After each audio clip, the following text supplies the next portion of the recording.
Pai, nós oramos agora, pedimos a Tua presença, a Tua bondade, a Tua majestade, que o Senhor continue a quebrar todas as fortalezas que entraram na nossa mente, todas as doutrinas que sutilmente, Senhor, têm se misturado com a Tua palavra, fazendo com que o Evangelho, meu Deus, que nós servimos não seja o puro e santo Evangelho dado por Cristo Jesus. Nós queremos comer da palavra, das boas novas, daquilo que o Senhor tem para nós, que alimenta não só a nossa alma, mas fortifica e traz vida ao nosso espírito. Nós queremos, meu Pai, as revelações profundas do Senhor. Por isso pedimos que a Tua palavra, que é como um martelo, venha quebrar agora toda a obra das filosofias, toda a obra, meu Pai, das prisões, cadeias mentais. Eu quero declarar sobre a mente dos Teus filhos agora que todo aprisionamento, que toda sentença, que toda filosofia, que todas as cadeias, que todos os véus, meu Deus, que possa tentar contra a vida dos teus filhos caiam por terra em nome de Jesus, mas eu abençoo eles para que eles fluam abundantemente em nome de Jesus. Amém, amém, amém. Amém, queridos? Nós estamos nessa temporada onde nós estamos falando sobre quebrando as fortalezas mentais, onde estamos entrando nas obras da filosofia, nas obras dessas, como que eu posso dizer, dessas impurezas que foram se misturando com o Evangelho. Eu falo com muito temor, porém com entristecer no coração, de ver um evangelho que tem sido se misturado com muitas coisas nos dias de hoje. Não, na verdade, não só nos dias de hoje, mas que houve essas misturas tão ruins ao longo do tempo.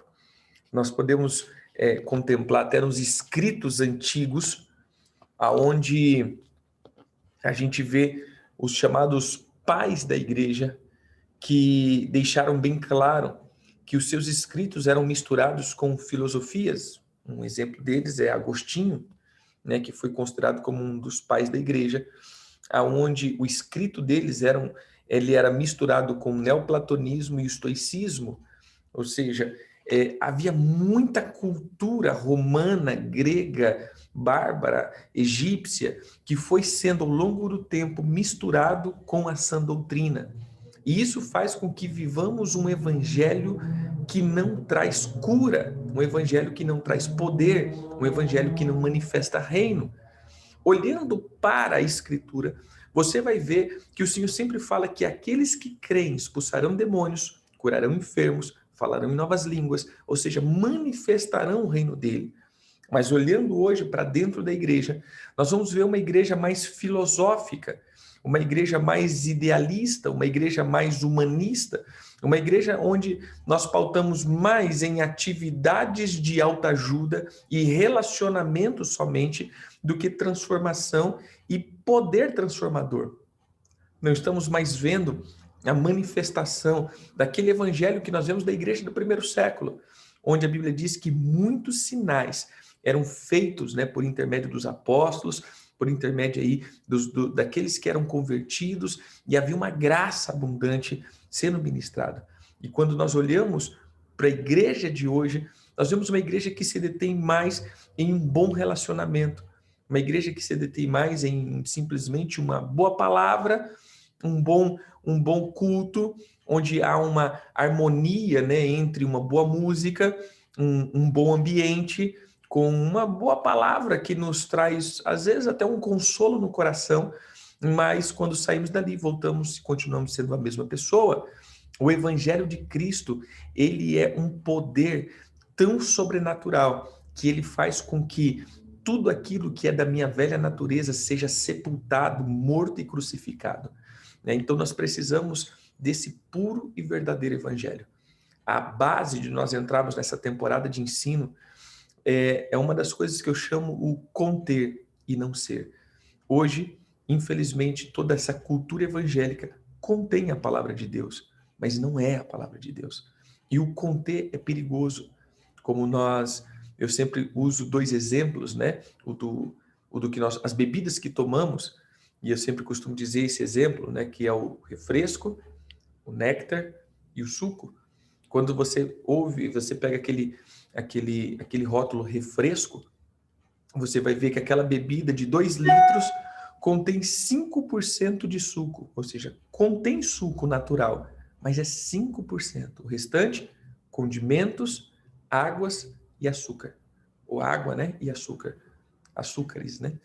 E aí você vai ver que essas bebidas, ao longo do tempo, traz tanto mal para o corpo, tanto malefício, ou seja, tanta enfermidade, tornando o corpo ácido, tornando o corpo aberto para tantas enfermidades. Mas contém suco, mas é 5%. Quando a gente pega um néctar, por exemplo, que é 50% de suco, mas o outro 50% é açúcar, conservantes e água. Mas quando nós pegamos o título suco, ele é 100% suco, ou seja, ele é a fruta pura. Assim também, por exemplo, a farinha, né? A farinha de trigo que nós temos hoje, a farinha de trigo que nós comemos hoje é a farinha hoje que contém 30% de impureza. Então a farinha é algo natural, é algo que a terra produz, mas ela é misturada 30% com coisas ruins. Então, à medida que nós comemos muito, o nosso corpo inflama, nosso corpo não reage bem com isso. E assim também é o evangelho que nós estamos vivendo.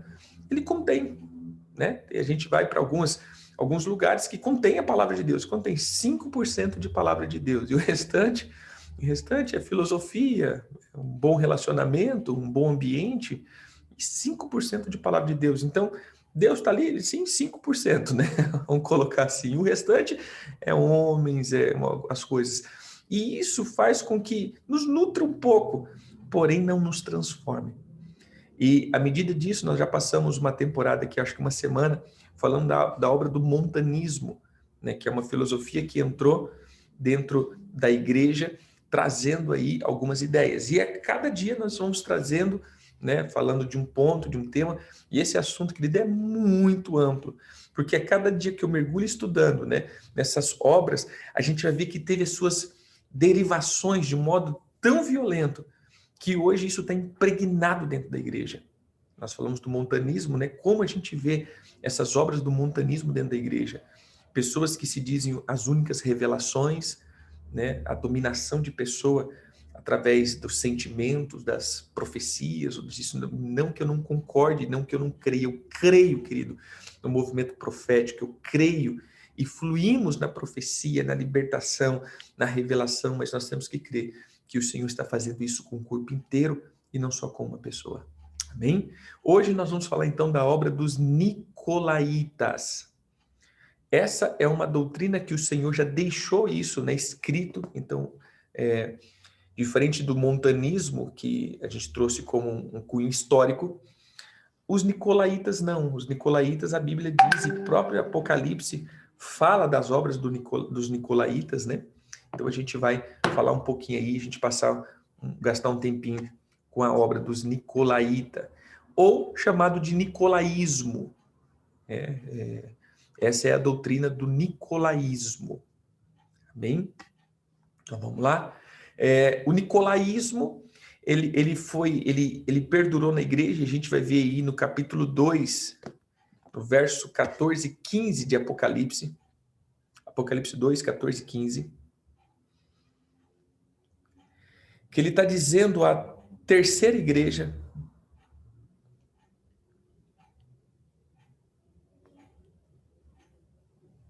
assim, tenho todavia contra ti algumas coisas, pois que tens aí o que sustenta a doutrina de Balaão, o qual ensina Balaque a cometer armar cilada diante dos filhos de Israel para comerem coisa sacrificada aos ídolos e praticarem a prostituição. Outros sim também, tu tens o que da mesma forma sustenta a doutrina dos nicolaítas.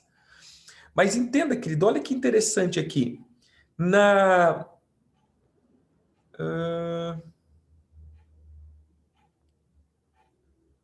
Deixa eu ver o texto aqui,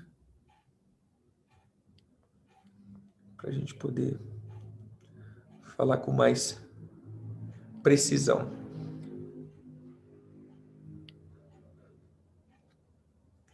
Em Apocalipse 2:6, você vai ver a primeira igreja, a igreja de Éfeso,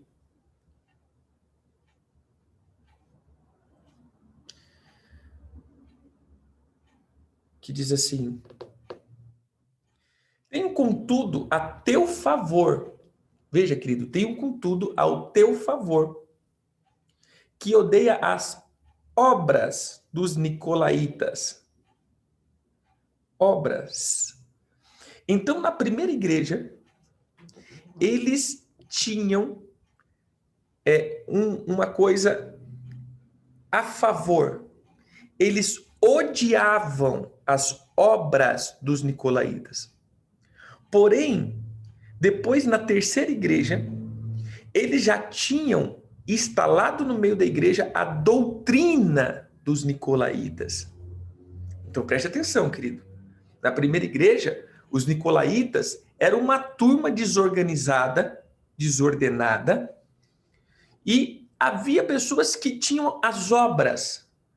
Porém, no decorrer do tempo, nós vamos ver que isso não é mais uma obra, isso já agora é uma seita organizada, é um grupo organizado que tem agora doutrina.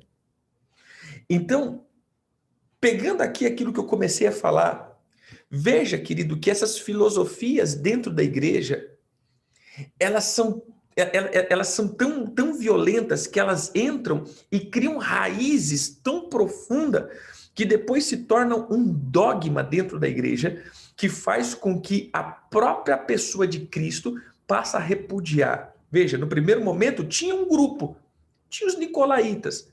Por quê? Porque Nicolau, que é o precursor, ele era um dos 7 diáconos que foram elegidos em Atos. Então, olha o que acontece aqui. Abra a tua Bíblia, lá em Atos 6.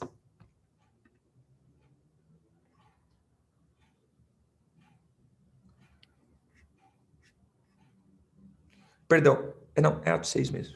Atos 6. Isso, Atos 6:1.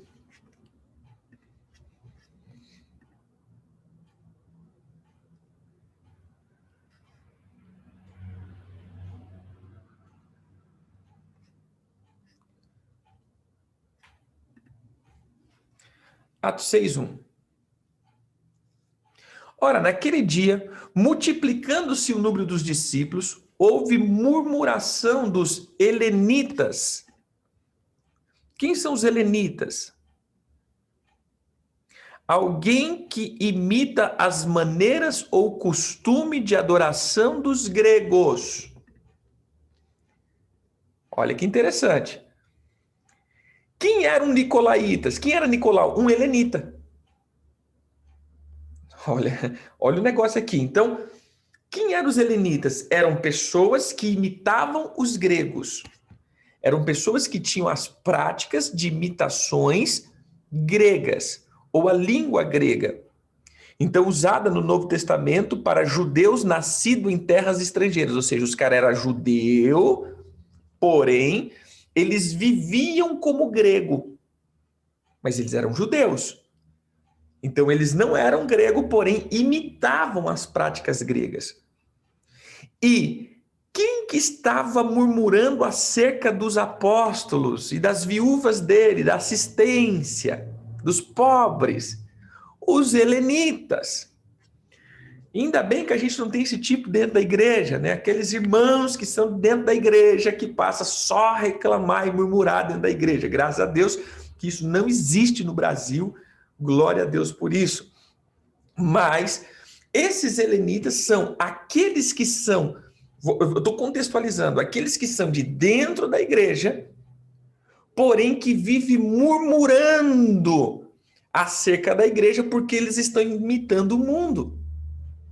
Aquelas pessoas que estão dentro da igreja, mas vivem ainda os costumes do mundo.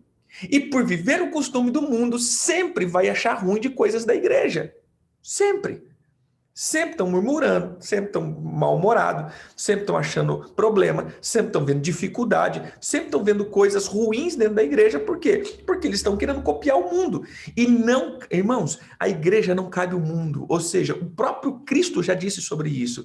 Olha, no mundo vai ser assim, Mas o meu reino é diferente do mundo. Porque no mundo, quem quiser ser o primeiro tem que passar por cima de todo mundo. Mas aqui, no meu reino, quem quiser ser o primeiro é o que sirva a todo mundo. Ou seja, irmãos, se você entra com a cultura do mundo, e como eu já vi isso, eu tenho 17, praticamente 17, 18 anos de pastor. Como eu vejo isso, as pessoas que se convertem, um mês de convertido, não, eu venho aqui para ajudar na igreja, porque eu sou um empresário bem-sucedido, eu sou um cara bem-sucedido, eu sou um bem-sucedido. Irmão, tudo que você aprendeu no mundo é bom, funciona no mundo, mas não funciona na igreja. Porque na igreja não tem técnicas, a igreja tem essência. Na igreja não tem técnicas de desenvolvimento, a igreja tem essência de vida, caráter cristão. Então, se você não tem essência de Cristo, você vai ter tarefas religiosas, é Beelzebul. Mas nós vamos então olhar para dentro desse contexto e nós vamos ver que os helenistas estavam murmurando e Nicolau era um cara desse. Nicolau, ele era um dos diáconos que foi chamado ou que foi escolhido para ser um daqueles que ajudavam na obra do ministério. Ponto. Voltando então para Apocalipse, nós vamos ver que agora um desses caras que era líderes, ele passa então a ter um grupo. Um grupo. Olha isso daqui. O cara foi colocado como um diácono da igreja. Ele foi colocado agora como uma pessoa visível, porque diácono, irmãos, é diferente dos diáconos de hoje. Porque o diácono de hoje é mais considerado como porteiro, né? Não é diácono. Ele fica na porta puxando a orelha de criança e dizendo quem que vai e quem não vai entrar na igreja. Isso não é diácono, né? O diácono, meu irmão, ele tinha que ser cheio do poder de Deus. O diácono, ele tinha que ser um cara totalmente cheio de Deus, porque ele operava muitas coisas. O cara era top das galáxias. Ele tinha uma influência muito grande na igreja. Infelizmente, o ofício de diácono ficou muito restringido àquele que fica na porta organizando a igreja. É muito mais do que isso. O diácono ele vai muito mais além do que isso. Então, se você é um diácono, meu irmão, o Estevão, né? O cara, ele é violento em obra. Então, eu quero declarar aqui que os diáconos sejam ativados em nome de Jesus, porque a palavra diaconoi é serviço. Todos nós somos diáconos. Todos nós somos aqueles que servimos o reino. Mas aqueles que são separados para diáconos, eles não serviam somente em manutenção, eles serviam em espiritualidade e poder. Então, Nicolau, ele foi um cara que cresceu, ele foi um cara que teve muita influência. E por ter influência, mas pensar como um grego, olha a filosofia aqui. Ele, por ser um da casa, mas pensar e querer imitar as obras do grego, ele passa a fazer, então, uma disseminação de uma ideia, de filosofias dentro da igreja. E na primeira igreja, então, o Senhor diz, olha, eu tenho contra você, eu tenho a favor de vocês que vocês não toleram as obras dos nicolaítas. Mas como a gente viu, na próxima igreja ele tem, olha, vocês já estão junto com a doutrina dos nicolaítas. Então vê como que isso cresce, irmãos. Vê como que isso é terrível. Um pouquinho de fermento numa massa leveda a massa inteira. Por isso a minha preocupação e gastar esse tempo aqui com vocês, gastar no sentido bom, né, de dedicar esse tempo aqui como apóstolo para poder tirar, querido, nós precisamos tirar esses fermentos de dentro da igreja. A igreja tem que andar com o puro e nobre evangelho de Cristo Jesus, amém? Vamos lá, vamos conhecer um pouquinho mais. Então a gente vai ver que a obra, ele também é misturado com a obra de Balaão, ou seja, tanto os baalitas como os nicolaítas acaba sendo a mesma coisa, acaba tendo a mesma essência. E uma das coisas era que eles estavam ensinando, olha a palavra aqui, querido, ensinando a lançar tropeços para os crentes. Então, uma das obras dos nicolaítas é fazer com que os verdadeiros filhos tropecem. A obra dos nicolaítas é fazer com que os verdadeiros filhos tropecem na caminhada. Uma delas, eu tô indo por cima, estamos começando, né? Hoje é o primeiro dia que nós estamos falando dessa turma. Então, uma das primeiras coisas é fazer com que os filhos de Deus tropecem na caminhada. Como? Quem nunca viu, querido, pessoas que estão firmes na caminhada, temente, pessoas honestas, pessoas top. Quantas vezes eu já fiz isso? Eu já vi isso. E quantas vezes eu tive que tirar confusão do meio do povo? Eu vou citar algumas coisas aqui que às vezes são controversas. Mas, irmãos, eu já cheguei a ver crente quase se desviando por causa de doutrinas que são lançadas por pessoas no meio da igreja. Quantas pessoas às vezes chega para mim confuso, apóstolo, mas eu estava lá e o fulano disse que não existe dízimo, que você não precisa, porque isso é coisa do Velho Testamento. Doutrina dos nicolaítas, fazendo o povo errar o caminho. Não, apóstolo, o povo diz que não precisa de pastor. Quantas vezes a gente já ouviu isso? Não precisa de pastor, não precisa de pastor, porque Jesus é o nosso pastor. Então morre, querido, vai para o céu ser pastoreado pelo próprio Cristo, em nome de Jesus. Né? Não faça o povo tropeçar, não crie tropeço no meio do povo. Ah, mas Jesus é o meu pastor. Lógico, Jesus é o pastor de todo mundo. Mas enquanto nós estamos nessa terra, nós precisamos ser pastoreados. Nós precisamos ser... Uma das coisas que eu sempre falo, querido, se você não se submete a ninguém, eu tenho medo disso. Por que eu tenho? Porque, irmãos, uma pessoa que não é pastoreada por ninguém, ela é uma pessoa sem limite. Nós precisamos de pessoas que nos tragam limites, que puxem a nossa orelha, que diz, cara, você está errado. Então, se você não tem ninguém que te corrija, você é uma pessoa propensa a ser como que eu posso dizer? Uma pessoa que promove uma anarquia. A gente estava falando hoje de manhã sobre isso.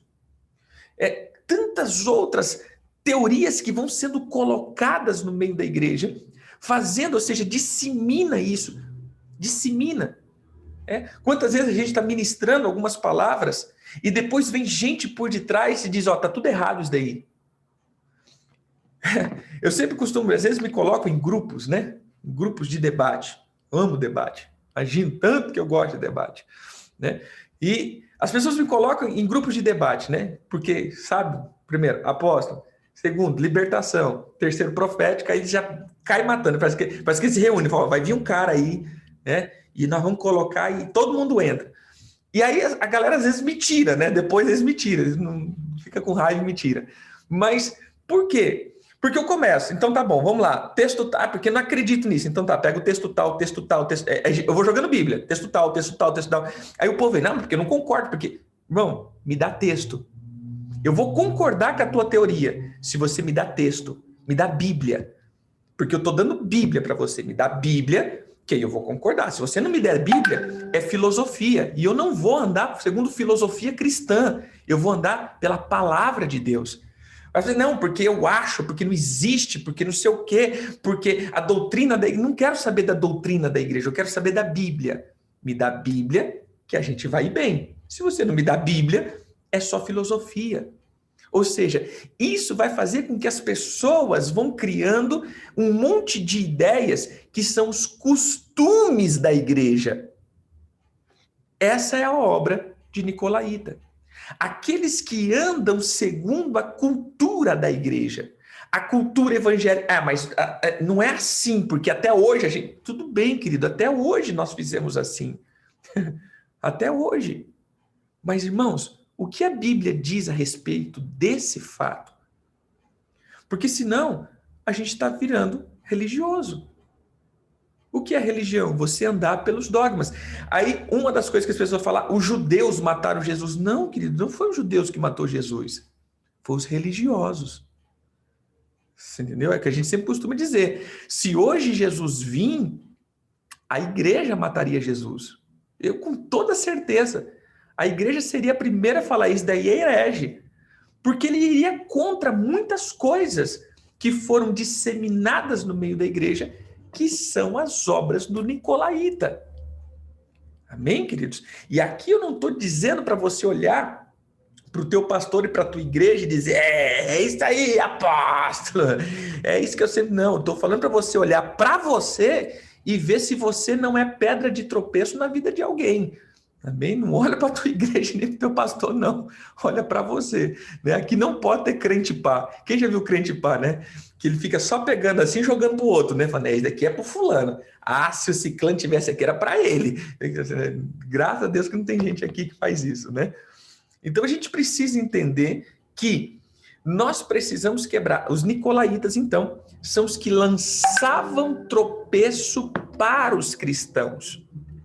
Uma outra parte dos nicolaítas é que eles fizessem que as pessoas comessem coisa sacrificada aos ídolos. A Bíblia menciona essas duas áreas dos nicolaítas. Não precisa ir para a igreja, né? Que a gente é igreja. Tem umas coisas que é fantástico. Irmão, eu vou dizer um negócio.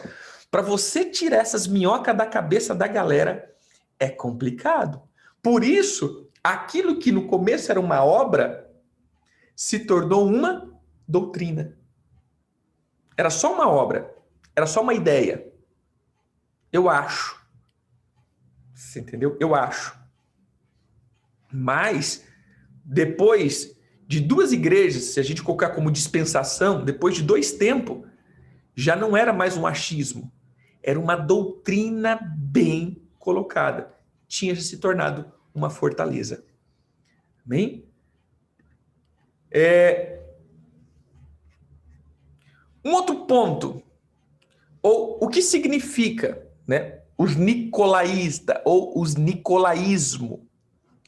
A palavra nicolaíta vem de duas, ele é, como diz, a derivação de duas questões, ou de uma etimologia, né, de 2 palavras, que é nico, que significa conquistar os povos, e laísmo, ou lau, né? Nicolau, ou nicolaísta, né? Que ele vem, então, de uma outra palavra, que é laísta, perdão, nico, que é conquistar, e laísta, que é pessoas, ou povos. Então, o que é nicolaísmo, ou nicolaítas? Aquele que conquista os povos, ou aquele que destrói os povos. Então, a obra dos nicolaítas é a obra de destruição do povo de Deus. Entenda aqui, por que é associado o nicolaísmo com a cultura de Balaão, com o ensino de Balaão? Porque Balaão, ele era um profeta, ele ouvia Deus, irmãos, o cara ouvia Deus. Ele ouvia Deus de uma forma tremenda, tremenda, tremenda. No entanto, quando ele foi falar com Balaque, você vai ver que ele simplesmente diz, o que Deus falar para mim, eu vou falar.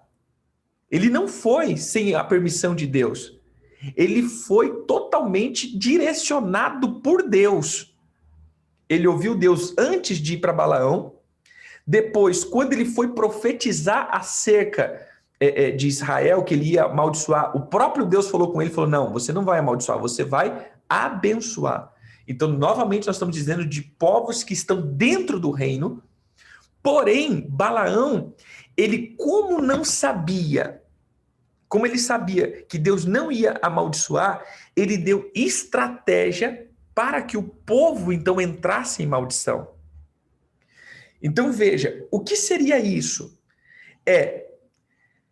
Ele pega aquelas pessoas que estão sendo abençoadas, olha que interessante, pessoas que estão debaixo de bênção, que sabe que maldição nenhuma vai entrar sobre ela, ele cava pecado na vida dessa pessoa, ou cava uma legalidade para que essa pessoa seja amaldiçoada. Então, a filosofia ou a obra dos nicolaítas é cavar no povo de Deus uma legalidade. Essa é a obra de Balaão, e os nicolaítas estão juntos. Então veja, Israel estava indo e não havia nenhuma maldição contra Israel. Mas ele ensina como cavar para que Deus destruísse o povo. Por isso o nicolaísmo, ou seja, os destruidores de povos. O que é isso, irmão? Você está indo, você está indo, você está indo. Você já percebeu isso? Você está indo na igreja, você está bem, você está... Aí chega o irmão e fala assim, meu irmão, você não conhece essa igreja, você não conhece esse pastor, isso daí está tudo errado. Isso daí que ele está pregando? Isso daí não vale nada, meu irmão. Isso daí você vai para o inferno com isso daí. Ou seja, cavando em você dúvida, cavando em você alguma coisa para você entrar debaixo de maldição.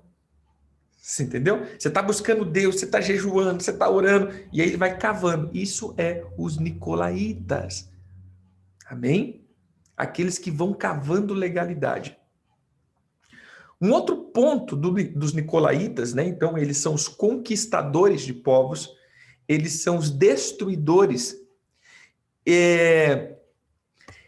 Um último ponto que eu quero colocar aqui é que eles são os divisores. Quais foram as obras dos nicolaítas? Eles trouxeram a divisão dos povos entre os clérigos e os leigos. Então agora vamos para dentro da igreja. Sabe essa cultura? Eu quero que você interprete e entenda muito bem isso. Porque quando a gente começa a colocar esse ponto, às vezes as pessoas levam para um lado muito errado. Deixa eu dizer uma coisa para você, querido. O apóstolo Paulo é bem claro. Todos os líderes, aquelas pessoas sérias, realmente que levam o evangelho sério e que carregam uma liderança, eles são dignos de dupla honra. E dupla honra aqui, querida, em dois sentidos. Honra e salário. Depois você lê para você ver. Ele é digno de duplo salário. Então, eu não estou dizendo aqui contra líderes, pelo amor de Deus. Mas a obra dos nicolaítas é a obra de fazer a separação entre os ungidão e o povão. Né? Já viu os ungidão? Não, porque eu sou ungidão, meu irmão. Agora você tem que me respeitar, sou apóstolo. Me respeita que eu sou apóstolo. Eu estou superior, meu irmão. Estou aqui, né, nas nuvens porque eu sou apóstolo e você é membro de igreja. Então, essa divisão dos ungidão e do povão é obra dos nicolaítas. Entenda, meu irmão, eu sou apóstolo para servir o povo. Então, em tese, eu tenho que ser honrado? Sim. Vou ter minha recompensa? Sim. Porém, eu me torno menor do que o povo. Porque vocês são servos de Deus. E eu sou servo de vocês que são servos de Deus. Por isso o apóstolo fala, eu conservo, ou seja, servo do servo. Somos honrados por aquilo que carregamos. Somos honrados. Temos recompensa porque gastamos a nossa vida no empenho do evangelho. Temos recompensa. Porém, nós temos a nossa equiparação como filhos. Mas os nicolaítas não. Ele trouxe aqueles que são os ungidão, né? Aqueles que são o clérigo, a nata e o povão. E isso entrou na igreja de uma forma tão violenta que as pessoas passam, então, a olhar isso, né? Eu quero fazer parte dos ungidão, eu preciso ter um ministério. Por quê? Não é porque eu quero servir o povo, é porque eu quero ter o meu posicionamento, a minha cadeira no altar. Eu preciso estar sentado lá na minha cadeira do altar, meu irmão, porque agora eu sou ungidão. Entendeu? Então, quem traz essa divisão, esse sectarismo dentro da igreja é a doutrina dos nicolaítas. Você vê como que isso vai entrando tão sutilmente, fazendo com que nós passamos a ter mais cargos do que função. Eu passo a querer mais cargos dentro da igreja do que realmente ter uma função dentro da igreja. Eu passo a querer ter a minha posição dentro da igreja em vez do meu serviço. Eu fui ungido para servir. Isso daí está em Efésios 4. A gente só pega o 11, né? E Deus deu uns para apóstolos, profetas, evangelistas, pastores e mestres. Mas a gente esquece do restante, para aperfeiçoamento do corpo, para que todos cheguem à plenitude do conhecimento. Ou seja, para que eu fui ungido como apóstolo? Meu irmão, para edificar o corpo, para servir o corpo, para que o corpo seja corpo. Então eu preciso, os ministros que foram ungidos, eles precisam fazer a manutenção para que o povo vá bem, para que eles alcancem a plenitude em Cristo. E não para serem considerados maiores. Isso era tão, essa cultura era tão impregnada, porque o povo, quando Cristo veio, estava sujeito ao cativeiro. O povo ele estava sitiado. Israel não estava livre quando Cristo veio. Por isso César, né? Ele teve esse julgamento de César e aquela coisa toda. Então, quando nós olhamos para isso, nós vamos ver que até os próprios apóstolos fluíam nisso. Senhor, quem que é o maior e o menor aqui? Quem que vai sentar na tua direita ou esquerda? Ou seja, sectarismo. Né? Quem que vai estar mais perto? Quem que vai ser mais nobre? Quem que vai ser mais alto? Quem que vai ser mais poderoso no teu reino? Porque esse é o pensamento grego. Essa é a cultura grega. Por isso, a obra dos nicolaítas, eles veem nisso. Ou seja, a obra do sectarismo, do clerical, né? Onde tem um povo que foi separado, que são santos, e onde tem um povo, onde tem os leigos, o clérigo, que é o separado, que são santos, e depois nós vamos ver, então, os leigos, aquele que é o povo que vai sempre precisar do clérigo, né? Porque eles não podem ter contato com Deus se não for pelo clérigo. Então, essa obra, querido, então, volto a dizer, não estou aqui dizendo contra líderes e contra pastores, pelo contrário, os pastores, os líderes, eles são dignos de dupla honra, de duplo salário, eles são dignos sim de ser honrados, porque eles gastam a sua vida por amor ao evangelho e vivem para isso. Porém, queridos, nós temos que entender que todos nós somos uma nação santa, escolhida, eleita de reis e sacerdotes. Amém? Então, a obra do Nicolaíta. 1. Os destruidores dos povos. 2. Os crentes que colocam tropeço para os que estão crescendo. 3. Aqueles que têm a cultura do mundo, mesmo estando na igreja. Amém? Amanhã continuamos. Que o Eterno abençoe. Você pode colocar a mão na tua cabeça. Fala, Pai, em nome de Jesus, nós arrancamos todas essas doutrinas que foram entrando na nossa mente, trazendo uma disfunção. Quebramos agora e renunciamos à obra do nicolaísmo sobre nós, em nome de Jesus. Amém. Amém? Deus abençoe, queridos. Fiquem com Deus.